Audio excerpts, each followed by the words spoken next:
Bonjour ou bonsoir à toutes et à tous et bienvenue sur la 7e illusion. Aujourd'hui, nous sommes en compagnie de Adam, alias le bûcheron du cinéma. Comment vas-tu? Bah ça va très bien et toi?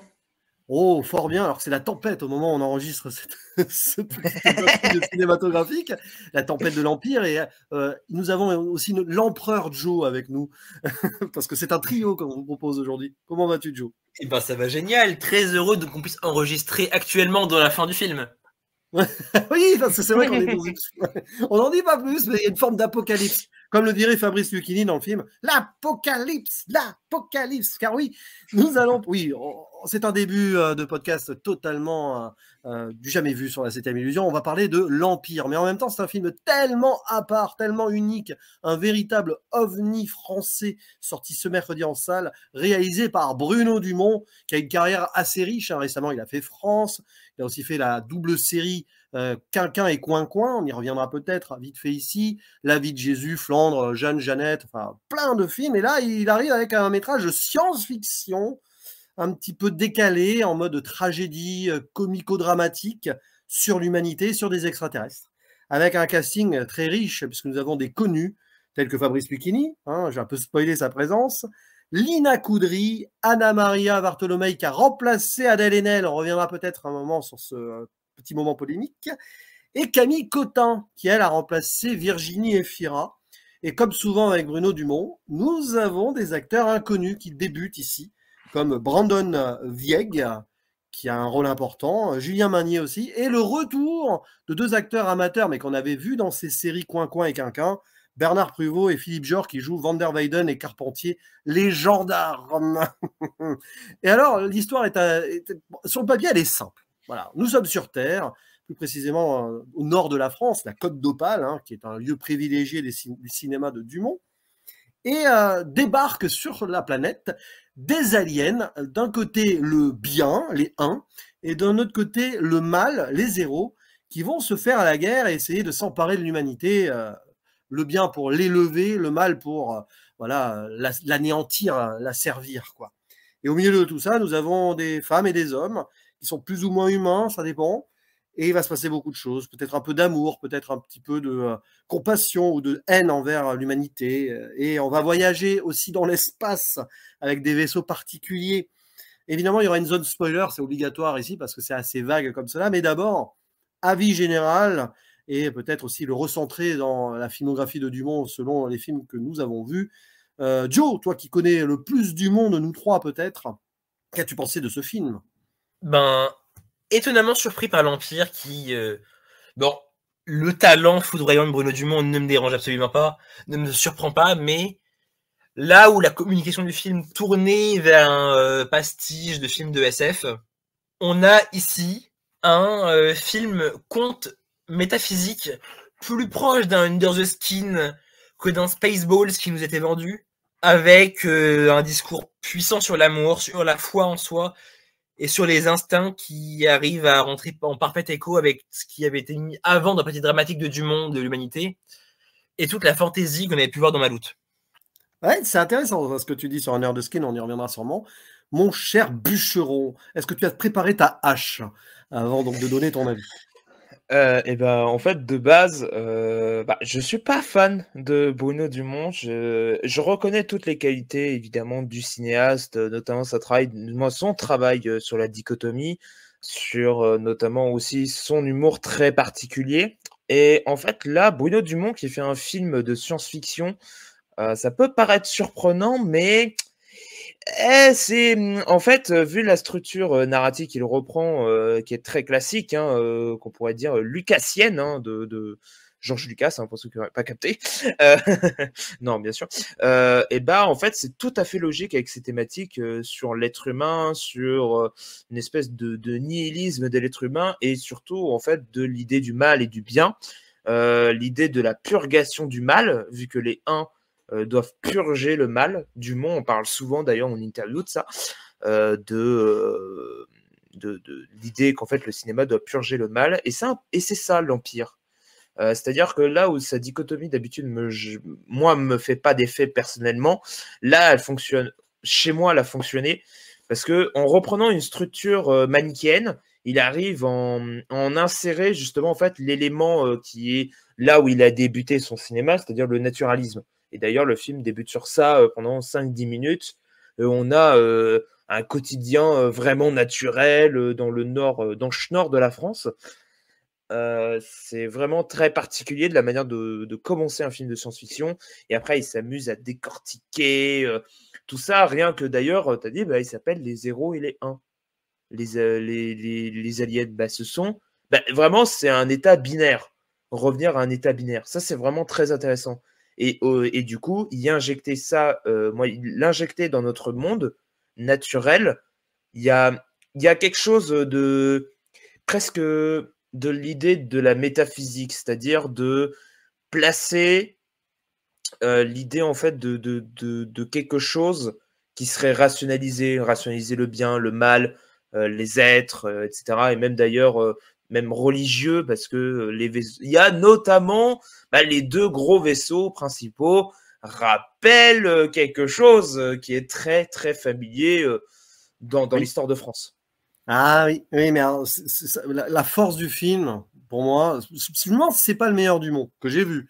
J'ai vu que les 2 premiers, c'est Série, France et Maloute. Mais la façon dont il a de traiter la science-fiction, beaucoup moins de façon, enfin, c'est moins parodique que prévu. Évidemment, il y a des moments un peu drôles, mais c'est des moments qu'on retrouve dans ces séries, hein, Quinquin et Coin-Coin.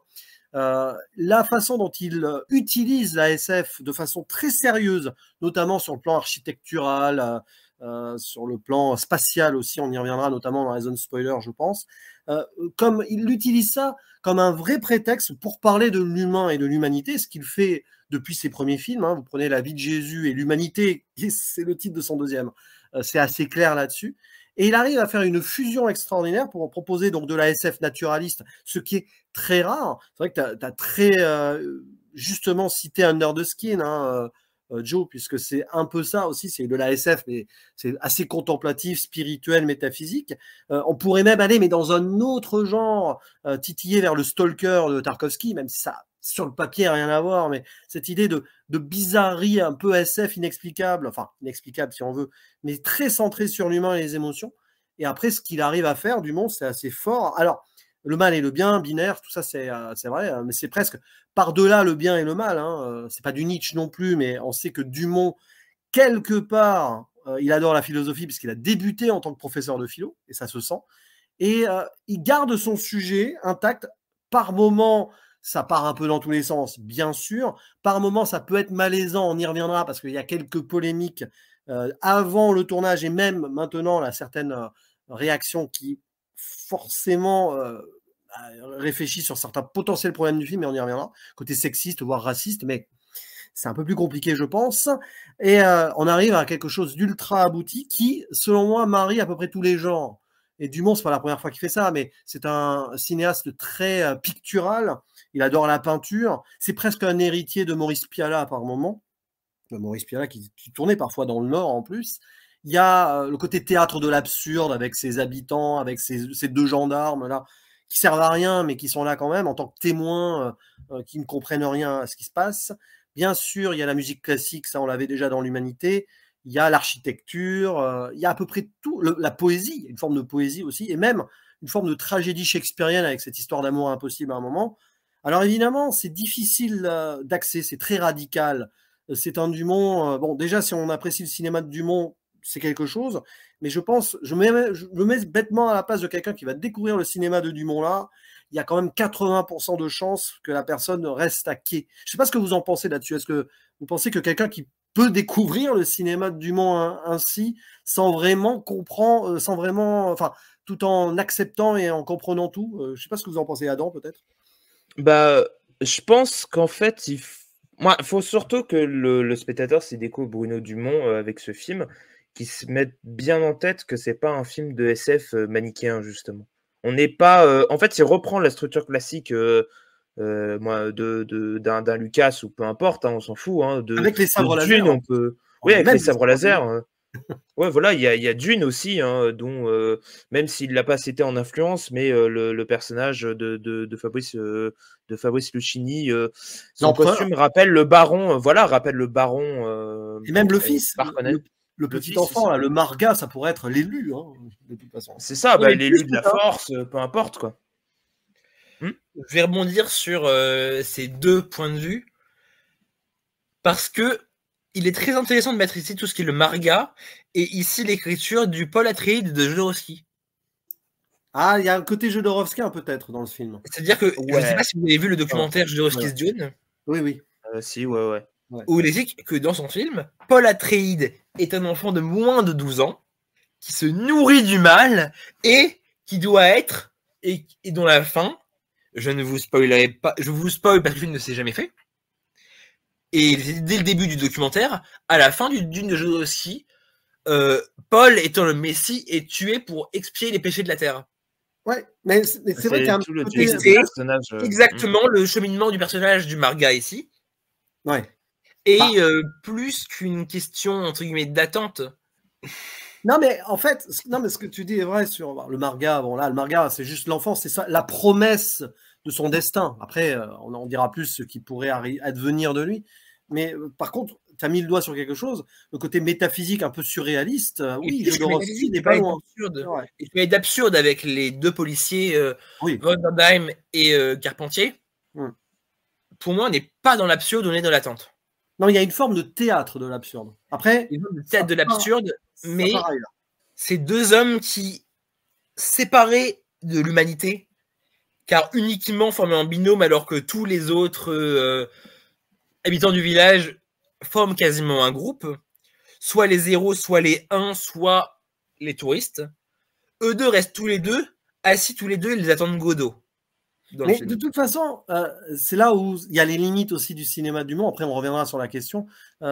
C'est que ces deux personnages, si on n'a pas vu les deux séries avant, on ne comprend pas ce qu'ils font là, en fait. Enfin, on comprend ce qu'ils font là. Si, c'est la gendarmerie qui enquête.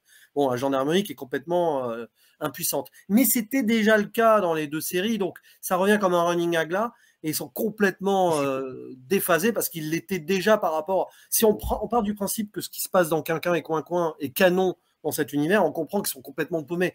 Carpentier, bon, il est là, mais le commandant, il a perdu limite l'usage de la parole par rapport aux séries. C'est devenu une marionnette qui ne comprend plus rien à ce qui se passe dans cette humanité. Je suis parfaitement d'accord avec toi. J'en vois, je vais faire un parallèle avec toute la période blockbusteresque dans laquelle on vit. Mais ces deux personnages transcendent les univers et ici se retrouvent dans un univers quasiment à la Beckett. Oui, c'est vrai. Ils attendent un miracle. Tous les deux, ils attendent que quelque chose se passe, mais quoi? Et on voit bien avec leurs interactions avec Lena Koudry. À la fin, il va se... Oui, alors ça, on va y arriver aussi. Mais du coup, c'est vrai que là, on en parle comme ça. On va pas forcément faire toute une dissertation sur le cinéma de Dumont, mais vous avez des reflets de toute la carrière de Dumont, je pense, dans ce film, des deux premiers notamment. Il y a même Jeanne, parce qu'il y a le personnage de Anna Maria Bartolomei, qui est un petit peu la Jedi, qui s'appelle Jane. Elle est adoubée par Dieu, la reine. Hein. Oui, bien sûr, évidemment, elle est adoubée, donc c'est Jeanne d'Arc, et le gamin, c'est littéralement le personnage principal de la vie de Jésus. Oui, c'est vrai, en plus jeune, ouais. Ça pourrait être le personnage de la vie de Jésus, enfant. Et le même prénom en plus. Ah oui, Freddy. Le préquel, oui, Freddy, oui, c'est le préquel, ouais. Freddy, c'est vrai. Oh purée, on pourrait imaginer qu'il y a une boucle là. Et alors, la partie fantastique qui pourrait ramener à Maloute, le tout dans une antithèse à l'humanité, c'est vraiment brillant ce que fait Dumont ici. Il crée son cinématique universe. Le côté fantastique, on l'a dans Coin-Coin et Quinquin, mais à mort. Hein. D'ailleurs, ce qui se passe dans la série Coin-Coin et les Inhumains, qui est presque aussi extraterrestre, ça en est presque la suite, avec même une sorte de magma noir qui tombe. On a le magma noir là, dans le vaisseau de l'empereur. Mais justement, on va en parler de ces vaisseaux parce qu'il n'y a pas de spoil là-dessus, vous les voyez, les designs, mais ce que le bûcheron disait il y a quelques instants, qui représente pour le mal la monarchie absolue, avec le château de Versailles volant, hein, grosso modo, c'est ça. Oui, c'est ça, littéralement c'est Versailles. Il y a eu le jardin, le bâtiment en longueur. C'est magnifique. C'est Versailles. Oui, c'est magnifique. C'est magnifique parce que tu as l'impression, c'est probablement du numérique, mais tu as l'impression que c'est palpable et que c'est presque qu'il marche sur une maquette par moment. Alors, je ne sais pas ce qui a été fait niveau effet. Je pense qu'il y a un mélange de pratique et de numérique parce qu'il y a quelque chose de fort. Et du côté des gentils, le bien, c'est Dieu. Donc, la reine, elle est dans sa cathédrale, quoi. C'est ça. Et puis du coup aussi dans la forme des vaisseaux et dans le choix qu'il utilise, en fait, il confronte la largeur et la longueur. Non, Ouais. mais c'est un peu bête de dire ça comme ça, mais du coup, il y a le conflit binaire entre le 0 et le 1, la longueur et la largeur, mais finalement, en fait, ce que aussi, même s'il y a le bien, entre guillemets, et le mal, entre guillemets, les deux veulent les deux camps veulent conquérir la Terre pour leur propre intérêt. Même Oui. si le côté du bien, les uns disent que les humains, ils sont attachants, ils sont machins. Ils veulent quand même conquérir la Terre. Donc il y a toujours une idée de conquête. Même dans le côté du côté de la religion catholique, quand je vais pas dire ce qui fait référence aux croisades, mais Ah si, bah indirectement, oui. indirectement, je pense aux croisades directement, moi, quand ça me fait ça, quoi. T'as les chevaliers en face des méchants, c'est les chevaliers de la croisade, mais c'est pour le mal, quoi. Ce Plus sont le leurs costume chevaux. de Lucchini qui ont oublié. Oui, et Oui, d'ailleurs, c'est ça. c'est ça, et puis qui a apparemment récupéré d'une pièce de théâtre avec Louis Jouvet, apparemment. Donc, c'est vraiment, en plus, il est allé récupérer ça vraiment dans des choses réalistes du monde. Et cette idée, oui, même voilà, dans le film, et c'est ça qui va peut-être déranger d'ailleurs à certains moments, pour quelqu'un qui va découvrir frontalement un peu l'œuvre. Le bien, ok, mais ok, être trop bien, finalement, c'est pas si bien que ça. J'ai l'impression de faire un petit. Je ne sais pas si vous avez vu le film South Park où tu as la chanson de Satan. Oui. Sans mal, le bien, c'est pas assez bien, donc le mal, c'est pas si bien, c'est pas si mal que ça. Comme ça, C'est pour ça que l'un ne peut pas être dissocié de l'autre, c'est ce que c'est dit le ça. film en plus. Mais c'est ça, c'est très philosophique, ça, du coup. Hein. C'est très nietzschéen, d'ailleurs, peut-être dans un sens. Et donc, le bien, à un moment, ben oui, ils veulent quand même, oui, ils veulent élever l'humain, mais l'humain, il a peut-être rien demandé. À un moment, il y a ce regard un petit peu condescendant de la reine qui se transforme en mère du village quand elle prend possession en mode body snatcher, hein, parce qu'il y a ça aussi. Elle regarde les gens en mode, ah, mais c'est qui et tout. Ah, l'humanité, elle est cocasse. Ouais, enfin, Oui, c'est ça. ouais. Et puis le mal qui veut abrutir. Alors, tu as l'idée aussi peut-être du regard de Dumont sur la société. Le bien, finalement, veut trop aseptiser les choses. C'est pas forcément mieux pour l'humanité. C'est là où ça va peut-être poser problème sur certaines interprétations. Et de l'autre, le mal qui est plutôt associé, je ne sais pas si vous êtes d'accord avec moi, mais à côté l'abrutissement par les réseaux, parce que par exemple, le personnage de Lina Koudry qui est avec le mal, est toujours Oui, sur son téléphone. Alors là, Oui, ça voilà, peut être aussi un mépris, ça peut être un mépris de classe aussi. Alors, c'est difficile. C'est pas vraiment ça. Oui, Là, je suis en désaccord avec toi parce que dans son mal qui abrutit la société, Dumont le scinde en deux catégories. Entre Lina Koudry, effectivement, qui est cette jeune qui commence uniquement par n'être qu'un corps filmé du coup sur cette plage en train de bronzer et d'être sur son téléphone. Donc lien, le mal, c'est le réseau, c'est être avec les autres et tout. Donc le réseau numérique, et la première action du mal, c'est de faire visiter quand même une culture de moule. Le mal est aussi un réseau physique. Ah oui, c'est vrai. Et directement au patrimoine culturel de la ville. Le mal ne bouge pas. Le mal, littéralement, comme le dit Lucchini, une moule est accrochée à son rocher, oui, elle ne le lâchera pas, et elle va se nourrir de tout ce qui est autour pour grandir. Littéralement, ce que fait Lucchini, en étant aspiré du coup par l'âme de Satan. Ouais. Belzébuth, hein, c'est ça le nom de l'empereur. Hein, en fait. Il s'appelle Belzébuth Satan. Mais ce qui est terrible, c'est que c'est vrai en plus. C'est moi, ça me fait marrer parce que tu parlais du réseau, ça me rappelle un film. Mais vous avez peut-être vu Le Dernier Peuple avant la fin du monde. Non. Edgar Wright. Parce que le réseau qui est censé donner le bien à l'humanité en l'aseptisant, c'est en fait le mal. C'est marrant. Bon, après c'est des idées qui datent d'avant Edgar Wright. Hein, dans cette idée-là, oui, on en revient justement à l'invasion des profanateurs et tout, comme quoi l'uniformité absolue qui laverait tout, qui serait peut-être le bien pour certaines sociétés, c'est en fait potentiellement le mal ultime. C'est un petit peu ce qui est montré là. Et c'est vrai que l'utilisation de ces humains, parce que des humains qui sont du côté du bien ou du mal, ou des gens qui viennent vraiment extraterrestres, on ne sait pas trop, il y a un mélange des deux là-dedans, à un moment, on va révéler l'humanité de toute façon au sens large, que ce soit les humains qui restent humains, il n'y en a pas forcément beaucoup dans le film, hein, sans en dire plus, et ceux qui ont pris possession des humains. Et au final, c'est là où Dumont il arrive à te faire tourner une magie, selon moi, c'est qu'au-delà du bien et du mal, ce combat est vain. C'est l'humanité qui va triompher peut-être à un moment, qui est amenée à triompher. C'est le destin de l'humanité en rompant forcément cette idée qu'il faut absolument être le bien absolu, ou en rejetant ce qui est le mal total. Alors évidemment, ça, il l'a déjà trituré, Dumont, dans la vie de Jésus et l'humanité, parce qu'il y a le mal absolu dans ces films-là. Il y a le racisme, mais qui a une racine particulière. Dans l'humanité, il y a un tueur en série, on n'imagine pas que c'est lui.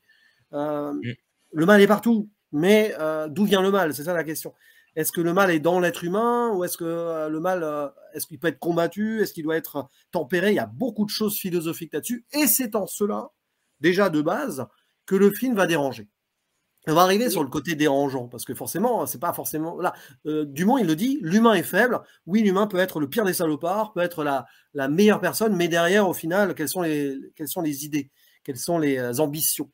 Et à un moment, donc, on va faire un petit contexte. Adèle Haenel a refusé le rôle d'Anna Maria Bartolomei parce qu'elle a qualifié le film de sexiste et raciste en voyant le scénario. Enfin, en relisant le scénario, je sais pas trop. Il y a une scène, à un moment, où donc, le personnage d'Anna Maria, donc, qui devait être interprété par Adèle Haenel, clairement succombe à l'homme. Et beaucoup de gens, je vois, hein, là, je me fais l'avocat du diable, sans faire de mauvais jeu de mots, du coup. Beaucoup de gens critiquent ce passage-là, et d'autres, hein, notamment Lina Koudry aussi, qui montre ses fesses, etc., en disant que le film est sexiste et que c'est incroyable de faire ça au XXIe siècle. Quel est votre avis sur ce point-là? Parce que là, je sais que ça peut débattre. Mon avis, je vais commencer là-dessus. D'abord, sur le personnage de Koudry, et je finirai sur Bartolomei, parce que les deux sont opposés, parce que 0 et 1, et que, comme je l'ai dit du coup précédemment, le mal, du coup les 0, sont identifiés par un corps, par étant un corps. Une recherche de devenir le corps de l'autre. Satan qui prend la possession du coup du corps du pécheur Lucchini, et surtout Lina Koudry qui n'a pas d'esprit, ici qui n'est juste montré comme un corps qui s'expose et ne réfléchit pas. Là où Anna Maria Bartolomei réfléchit et n'a pas conscience d'être dans un corps. Donc Koudry qui monte ses fesses, pour moi c'est logique entre guillemets, parce que elle n'est qu'un corps, et tout le film nous montre que les 0 ne sont qu'un corps. Johnny est comment il est décrit par les 1, il est viril, il est l'homme. Et ici, Anna Maria Bartolomei, elle est catégorisée de jolie et complimentée du coup par l'homme, et elle le dit elle-même. Elle est suivie parce que c'est entre guillemets une femme, et elle ne connaît pas les gens, elle connaît l'homme, et elle sait qu'il est dangereux. Et elle succombe à lui, comme le personnage de Johansson dans Under the Skin, en prenant conscience qu'elle a un corps, en étant pervertie par ce mal, ici mal M-A-L et M-A accent circonflexe L-E, elle succombe et devient troublée jusqu'au point où, je ne dirais pas jusqu'à spoiler la fin, on le fera plus tard, où elle commence à se dissocier de son personnage de Rudy. Donc soit c'est une technique de manipulation du mal, soit il montre ici que chaque être sur Terre ne peut pas être binaire. Je ne sais pas comment vous l'avez pensé. Vas-y, Adam, tu peux, si tu veux rebondir. En vrai, moi, en vrai, je vais faire un peu l'avocat du diable aussi, mais c'est-à-dire qu'en fait, je suis complètement d'accord. C'est-à-dire que même façon, déjà le personnage, déjà dès qu'elle est montrée et illustrée dans le film, mais surtout aussi que dès qu'elle a, dès qu'elle est montrée sous sa facette, d'alien, il y a quelque chose en fait déjà de l'emprise. De quelque chose d'où elle est possédée en fait. C'est qu'un corps qui n'est qu'un pantin, une marionnette. Et du coup, l'autre personnage qui fait partie des 1, il y a l'espèce d'une idée de succomber, mais le personnage n'est pas... Justement, en fait, la différence, c'est que en fait, elle n'est pas montrée comme étant simplement subie. Elle commande, elle est justement en fait le maître de Rudy. Elle a quelque chose qui est... Elle livre elle-même son propre combat, même face à la reine. En fait, elle devient humaine totalement, dans le sens. Oui, elle devient humaine, et c'est d'où leur dernier dialogue, où d'habitude les scènes de sexe, en plus dans le film, sont toujours de côté. Elles sont toujours filmées en zénithal sur le côté gauche. Non, pas en zénithal du tout. Ouais. Oui. Et la seule où justement en fait elle accepte son côté humain, et donc du coup l'idée en fait que l'humain et le bien et le mal à la fois, et ben c'est Oui. filmé en centre. Ils sont centrés. Non, mais c'est pour ça que. Et tu as ce travelling. Et n'oublie pas que surtout, c'est elle qui est au-dessus de lui dans ce rapport. Oui, C'est vrai. Aussi. mais de toute façon, oui, bon, forcément, il y a cette scène qui peut embêter, mais dans la diégèse du film et la progression des personnages, c'est évident que justement, quand on découvre sa part d'humanité, on va aussi succomber à certaines faiblesses. Ici, le désir est montré comme une faiblesse, dans le sens où elle a conscience que l'homme est un prédateur, cet homme-là en plus, c'est clairement dit, mais elle va succomber. Parce que, en plus, en face, c'est le mal, oui, c'est un démon, donc le démon tentateur, il est là. Hein, Oui. Mais de ce moment-là, elle va ressortir plus humaine. C'est terrible à dire, mais c'est comme si elle subissait une transformation à ce moment-là, qui est violente, qui est d'ailleurs une violence faite à beaucoup de femmes, il peut y avoir quelque chose là-dessus, il y a quelque chose d'humain horrible, comme d'ailleurs Dumont l'a montré par exemple dans ses 2 premiers films. C'est que l'humanité est capable d'horreur, de subir l'horreur, mais derrière, l'humanité est là. Et c'est vrai que. Purger. Il faut purger. Et c'est compliqué parce que quand on déjà, c'est pas évident à analyser, forcément. Mais en plus, quand on découvre le cinéma de Dumont, ça peut être dérangeant, mais il a cette logique-là, Dumont, de montrer la faiblesse et le mal absolu humain, enfin que l'humain peut avoir en lui. Et donc, oui, il va intégrer dans son cinéma des scènes très dérangeantes. Si vous voyez la vie de Jésus et l'humanité, il y a des scènes dérangeantes. D'ailleurs, il y a des scènes de sexe frontal, on voit même les parties génitales et tout hein, dans ces films-là. Là, non. Là, d'ailleurs, c'est beaucoup plus aseptisé que dans l'humanité. Oui. Mais là, il prend des distances, c'est-à-dire que vous ne verrez rien, en fait.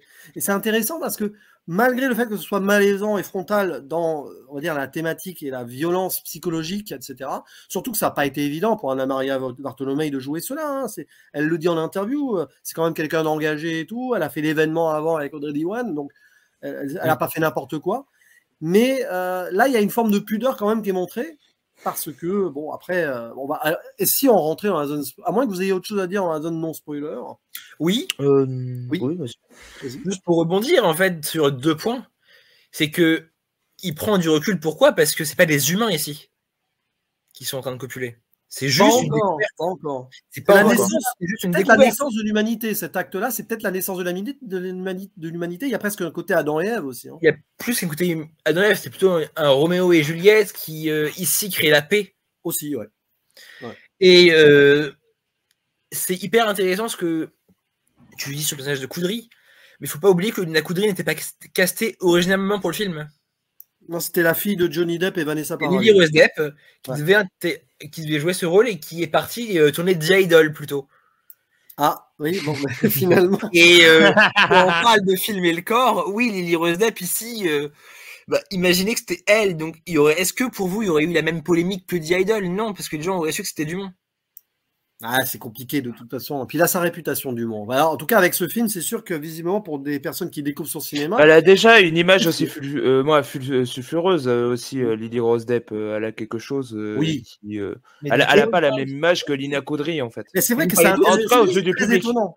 C'est très étonnant de la retrouver dans ce rôle-là, surtout après Les Trois Mousquetaires. Il y a un gap. Hein. Oui, mais surtout que j'ai l'impression que les gens sont choqués de voir Lina Coudry comme ça, alors que là-bas, c'était Lily Rose Depp et que si ça avait été tourné avec Depp, personne n'aurait parlé. Ah, oui, personne, non. Ah, si, intéressant, il y aurait eu quand même l'autre polémique, mais ça aurait moins. Il y a une autre polémique qui attend un peu, que j'ai vu germer vite fait, c'est que oui, on la montre en mode influenceuse sans cerveau et on casse Lina Coudry qui a des origines. Mais bon, moi ça. Alors Lina Coudry, très clairement, elle s'est exprimée dessus. Hein.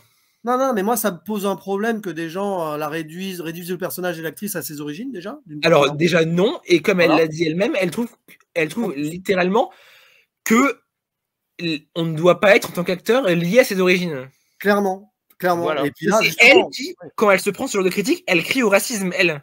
Ben voilà, donc c'est pour ça que certaines... même en plus... non, pardon, excuse-moi. Non, mais c'est pour ça que certaines polémiques qui partent d'une bonne intention, bien sûr, va créer un autre malaise, en fait. Donc c'est... Oui, c'est ça, mais surtout aussi que du coup, Dumont, à aucun moment, parle d'origine du personnage. À aucun moment dans le film. On a juste son prénom. Elle est alien, point. Ouais. Elle a un prénom humain, hein, c'est Lynn, voilà. Lina, Oui, c'est Lynn, c'est marrant d'ailleurs. Oui, mais c'est juste parce que les gens font le lien avec Alien, donc ça y est, on parle de l'étranger. Mais Ah, ça, Lynn, c'est aux racines même du genre de la science-fiction. Bah, Lynn et Jane, ça fait Alien, hein, si on veut, si on mélange un peu. Bah, c'est ça. Donc, je pense que peut-être inconsciemment, il y a quelque chose de ça. Après, on va pas partir dans un débat Bon. d'identifier ce dont les gens pensent. Après, je dis pas que ça part d'une mauvaise intention, Non, mais évidemment. c'est Il toute faut en parler polémique. sur des Alors, sujets si, désolé, importants. il y a une origine. Lynn, c'est. Faut pas oublier d'où vient le prénom. Bah, c'est un diminutif, Lynn, hein, Non, Caroline. Lynn, ça descend du grec. Ça veut dire messagère. Ah oui, aussi, oui. Oui, oui. Oui. Et Johnny, alors, c'est quoi? C'est une référence à Johnny Hallyday, vous pensez? Non, je plaisante. Bah. C'est à dire, mais. Le schnorr et Johnny, bon, une grande histoire d'amour. Non, mais bon. Ouais, mais surtout qu'en plus, c'est Johnny, J-O-N-Y. Moi, je pensais que c'était Johnny comme Johnny Hallyday. Non, mais il doit y avoir une référence, à mon avis, aussi plus ancestrale au prénom. Mais du coup, alors spoiler quand même, bon. Parce que dans ce magma artistique et humaniste, métaphysique, tout ce que vous voulez, il y a quand même donc cette guerre entre le bien et le mal. La question, à un moment, bon, parce qu'on est happé dans l'histoire de science-fiction. Johnny, forcément... ça signifie que Dieu fait grâce. Ah bah tiens, c'est comme Yannick, non? Oui, parce que c'est. Mais n'oubliez pas que John et Jeanne et Yann, ça descend de l'hébreu, ça veut dire Dieu. C'est ça. Moi, je pense qu'il y a un petit pépin dans cette affaire-là, quand même. Mais bon, plus sérieusement, on se pose la question, nous, en tant que spectateurs, qui va gagner à la fin, le bien ou le mal, hein, ou l'humanité? Alors, là, le final, moi, j'ai vu des remarques en mode « Ah, ça se finit pas, c'est vain ». Moi, je trouve que c'est le contraire, en fait. Moi, je trouve que la fin est extraordinaire, même. Alors déjà, sur le plan artistique pur, ces vaisseaux qui se déploient... il y a quand même quelque chose de très fort avec ce jeu sur le ciel. On a l'impression d'avoir du matte painting, mais non, c'est pas trop. C'est du matte painting numérique. Du gigantisme, les enfants. Mais c'est magnifique, ça. C'est pour ça que moi Mais je c'est vois, c'est incroyable, de la c'est SFPT. J'ai vu des remarques comme quoi c'est de la SFPT. Ouais, non, c'est magnifique, genre Voilà. la texture. des Désolé, mais vaisseaux, niveau le travail des plastique, décors. Bah oui. l'Empire met une claque à tout ce que vous êtes mangé niveau blockbuster US récemment. Et puis même C'est vrai. en SF française, je pense qu'on n'a jamais atteint cette ambition plastique-là. Enfin, je pense, de mémoire. Hein. On peut compter 5e élément, si vous voulez, en SF française. Mais bon, N'ayant pas vu le film, je ne me prononçais pas. on va pas se prononcer alors. Ouais, non, bah, je ne sais pas se prononcer. Et alors, à la fin, bah, qui gagne? En tout cas, le bien et le mal s'annihilent. Et c'est vrai que j'ai vu des remarques, oh, le trou noir final, c'est nul, c'est une fin facile. Mais non, c'est logique, puisque de toute façon, on comprend que l'humanité, elle est faite des deux, la guerre, elle est vaine. À la fin, vu qu'il y a une alliance qui se fait après l'accouplement entre le bien et le mal, il ne pouvait que finir en s'annihilant lui-même, après avoir été au contact des humains. Ces extraterrestres, bien et mal, sont devenus des humains à travers leur corps. Ils ont sondé leur âme et leur cœur. À la fin, bah, ils ont qu'à fusionner. Et le bien et le mal n'a plus à exister en tant que, on va dire, entité brute. Et du coup, s'explose dans un trou noir. Et à la fin, il reste que l'humain. Et l'humain qui est représenté par notre duo de gendarmes. Ouais, c'est ça. Et le Marga qui est toujours là. C'est lui qui conclut le film, le petit garçon. J'ai jamais vu un petit garçon qui fait aussi flipper. Moi, il m'a fait flipper à la fin. Ah oui, il est flippant. De toute façon, quand on connaît le personnage de Freddy dans la vie de Jésus. C'est le même. En plus, oui, la vie de Jésus, en plus, c'est ça. Hein, quand on y pense. Jésus, son père, c'est Dieu, c'est Johnny. Mais c'est extraordinaire. Et du coup, c'est vraiment, c'est la préquelle. Et donc, le Marga qui dit, c'est tout. Et le film se termine là-dessus. C'est presque un pied de nez, mais c'est magnifique, je trouve, en fait. C'est un pied de nez, j'en suis sorti dans une espèce de vide. J'étais sidéré par cette fin entre, oui, le trou noir, mais qu'est-ce que le trou noir? Le trou noir, c'est vraiment ces deux pôles 0 et 1 qui finissent par exprimer la même chose et être les deux mêmes pôles d'une pile qui s'éjecte, qui veut la centrifugeuse. La centrifugeuse à la fin, c'est vertigineux. C'est limite même mieux que certains moments dans Interstellar. Hein. Mais Dumont filme mieux les trous noirs que Nolan. Parce qu'au moins, chez Dumont, le trou noir a un sens. Oui, c'est vrai. Et il fait de cette antimatière vraiment un pur objet de cinéma. Bah oui. On va se faire des ennemis, là. On va se faire des là ennemis. où Nolan, j'aimerais pas dire qu'il fait du cinéma, Nolan, mais bon. Il ramène plutôt sa thèse scientifique, mais bref. Oui, là où Nolan vraiment nous ramène qu'est-ce que le trou noir, voilà. cette thèse Alors d'université, que Dumont prend le trou noir et en écrit du cinéma. Et de l'antimatière naît le paysage cinématographique de Dumont. Je trouve ça très fort. Mais c'est ouais, ça, c'est très très fort. C'est ça, en avec fait, naît le l'aspiration finale. naturalisme. Et puis, Naît, t'as naît, cette naît- Oui, Non, tu as du vas-y. naturalisme. À la fin, il y a le retour au naturalisme avec ce décor de chaos, mais le C'est calme ça, parce que revient ça sur n'a la plus Terre. rien à faire là. D'où le fait de reprendre l'effet du trou noir, un des sujets les plus étudiés de la science spatiale, en fait. Enfin, de la science de l'espace. Un des trucs les plus étudiés. Donc ça en fait que, et d'où bah, l'idée, le concept même du trou noir, c'est le 0 et le 1 qui s'éjectent ensemble. C'est-à-dire que bah, l'humain, il est le 0 et le 1. Genre, c'est brillant comme idée. L'alpha et l'oméga, C'est un peu extraordinaire. aussi. Hein. C'est ça, l'alpha et l'oméga. Mais en fait, c'est intéressant parce que Le c'est un Dumont film. et le Nolan. Oh là là. On n'a pas dit qu'il Là a commencé le cinéma et l'autre l'a terminé. Pardon. on n'a pas dit qu'il était le Ah bon, béton. c'est pas hein. Chazelle qui t'a amené le cinéma? Ah oui, merde. Ah ouais, mais alors, là, pour le coup, Dumont, il fait une vraie fin de cinéma, quelque part. Mais avec cette fin de cinéma, oui, alors c'est ça qui est génial.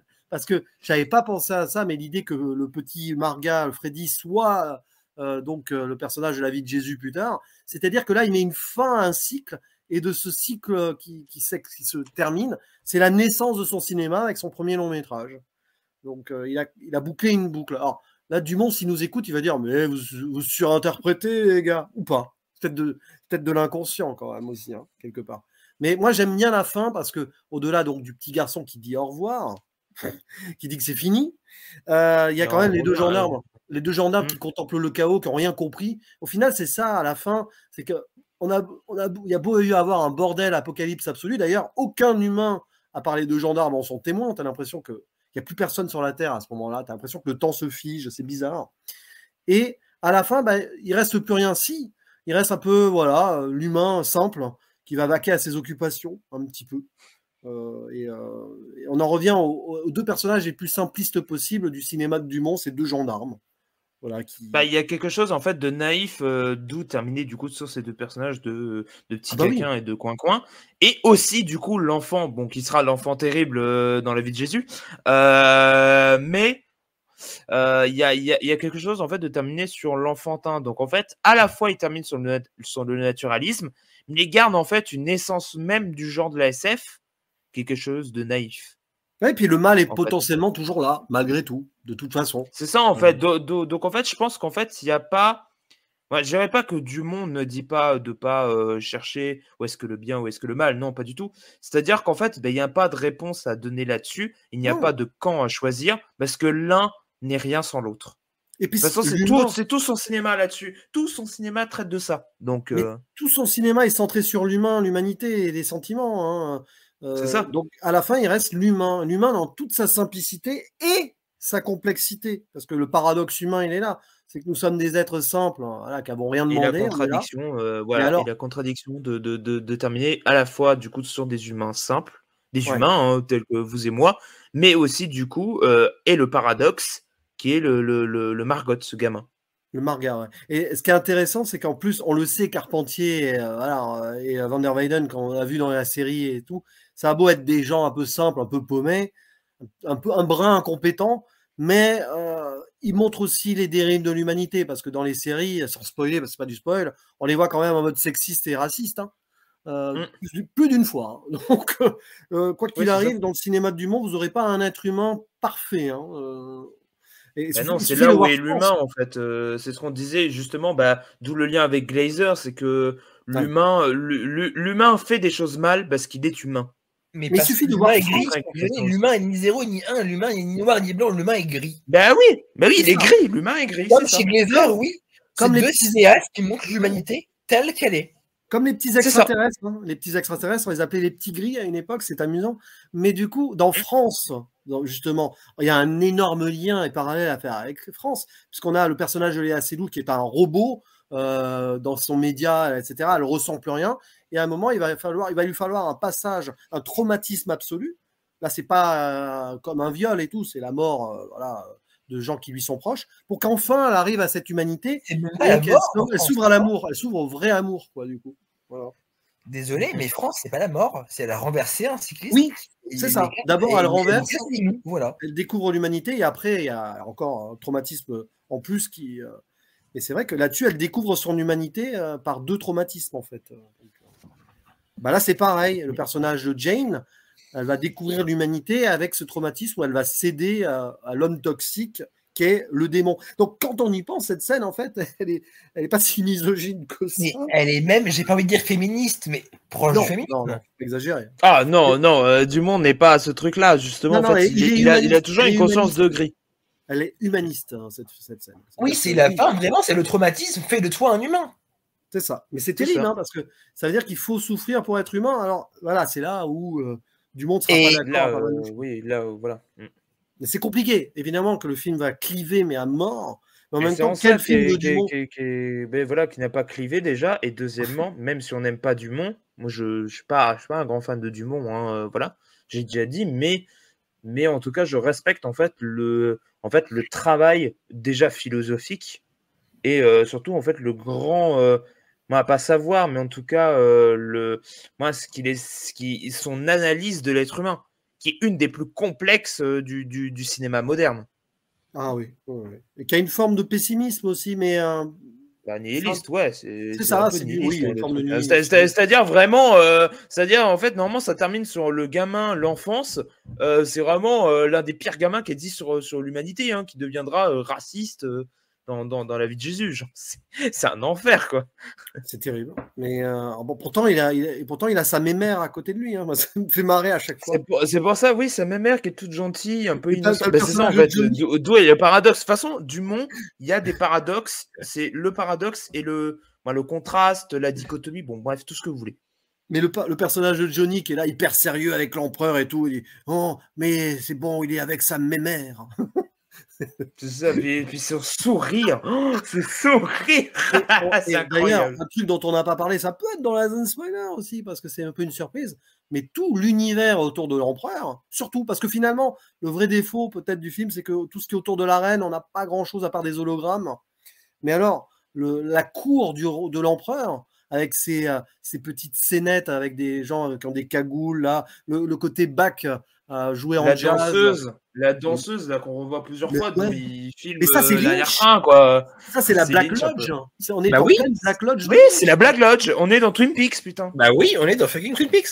Et même, je trouve plus intéressant de filmer comme ça l'empereur et la reine, parce que la reine, en étant qu'hologramme, n'est que le bien, elle n'est que l'âme, tandis que lui n'est qu'un corps. Et n'est que la recherche d'infecter un maximum de corps. Le 0 et le 1. Oui, et même Black Lodge, il est quoi, cet empereur, et avant d'être un corps, c'est un magma noir. Oui, c'est un magma noir qui, en plus, recherche quoi via cette danseuse. Je vais faire un parallèle au cinéma. Il recherche quoi? Il recherche à créer le male gaze.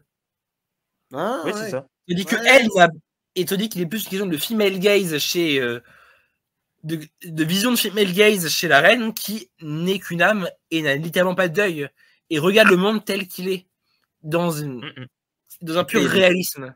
Il y a des trucs qui font que le choix de Lucchini dans ce rôle-là est parfait, parce qu'à un moment on le voit se déhancher avec son corps, on le voit danser en mode l'apocalypse.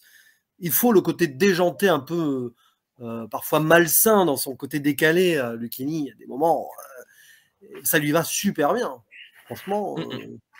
Et on voit qu'il s'est fait plaisir, Lucchini, en plus. Mais entre lui qui fait plaisir, entre le personnage de Rudy, qui est ce Qui-Gon Jinn dépressif que je surnomme le Qui-Gon Jinn tonique, qui ne réussit à rien et qui est juste... C'est incroyable. Quel enfer. J'adore ce surnom. Extraordinaire. C'est vrai que c'est l'apprenti. Là, c'est pas Qui-Gon, là, c'est plutôt Obi-Wan, du coup, c'est l'apprenti. Mais il a sa revers. Oui, mais sauf qu'il a vraiment la tête de Qui-Gon. Il a son sabre vert. Hein. Ah, c'est vrai. Et puis c'est vrai qu'il a, il a un petit côté. Ouais, non. Mais c'est très amusant quand même aussi, cette histoire.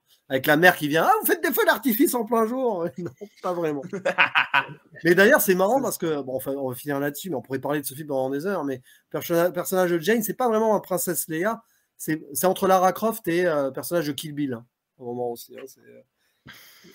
C'est l'archétype de la femme forte vengeresse aussi. C'est Bah, intéressant. sauf qu'il y a un petit point où ça dérive sur Lara Croft, il n'y a pas le côté fétichiste sexuel. Mais Non, non, non. Bah, enfin, Parce que voilà. Dumont ne ça dépend de quelle version. version on parle. Mais Non. Peut-être Mais- parce que Dumont, lui, quand il fait du cinéma, il fait vraiment du cinéma. Parce qu'il fait, bah, il prend la pop culture pour la Ah retourner oui. hein, aussi. bah, Parce c'est que ça. finalement, C'est ce que tu disais, Adam, tout à l'heure, le côté de George Lucas et tout, mais bon, finalement, l'aspect binaire, il est retourné. Hein. Bah oui, c'est pour ça en fait que justement en fait tu as tout ce truc du SF, bah, de la SF et qui retourne dans la SF, donc qui retourne dans le trou noir. On serait plus proche d'une ESF à l'incal de Jodorowsky que C'est de ça. Star Wars, hein, quand même, de toute façon. Oui, non, bien D'ailleurs, sûr, mais d'où en fait le reprendre l'idée du binaire, du 0 et du 1, les rebelles contre l'Empire, mais justement de le retourner et d'y injecter lui son cinéma lui. Mais d'ailleurs, D'où la dichotomie et l'humour étrange. et en parlant de ça, lisez l'Incal, qui est une des meilleures BD, Moebius Et Jodorowsky. voyez oui. du Jodorowsky. Ouais, voyez Oui, du aussi. Jodorowsky, regardez le documentaire Jodorowsky's Dune, enfin voilà, faites-vous plaisir. Mais en tout cas, tant de choses à dire sur ce film. Voilà. Comment conclure? Allez, un dernier mot pour conclure, Joe. Bruno Dumont, sans le cinéma, n'est pas l'humanité. Non, l'humanité n'existe pas sans Bruno Dumont au cinéma. Allez, dans les deux sens, ça peut marcher. Oui. Mon cher Adam. Bon, je serais pas aussi, je ferais pas une aussi belle phrase que mon camarade. Je dirais juste le meilleur cinématique universe. Mais moi, je finirais par dire que le cinéma français se porte super bien. Et je dirais même qu'en ce début 2024, le cinéma français de SF se porte super bien parce qu'avant ça, on a eu La Bête de Bertrand Bonello aussi. Et là- j'étendrai cela. Et je dirais que le cinéma, entre guillemets, de genre francophone Oui, se porte très très bien. Parce que le successeur de Xavier Legrand, qui est un film d'horreur intégralement en québécois, Et- ça. et rajoutons aussi l'horreur moderne des Chambres Rouges, sorti cette année. bien sûr, Ça fait beaucoup hein, de bons films là, francophones. Soyons contents. Et surtout Et, de très bons films en matière générale. Ah oui, pas que francophone, clairement. En tout cas, voyez voilà. du cinéma. Voilà, donnez la chance à des films peut-être moins, j'allais dire moins réputés, parce que c'est vrai que malheureusement, c'est des films que vous n'allez peut-être pas avoir près de chez vous tout le temps en salle. Hein. Moi, j'en fais les frais pour le successeur, par exemple.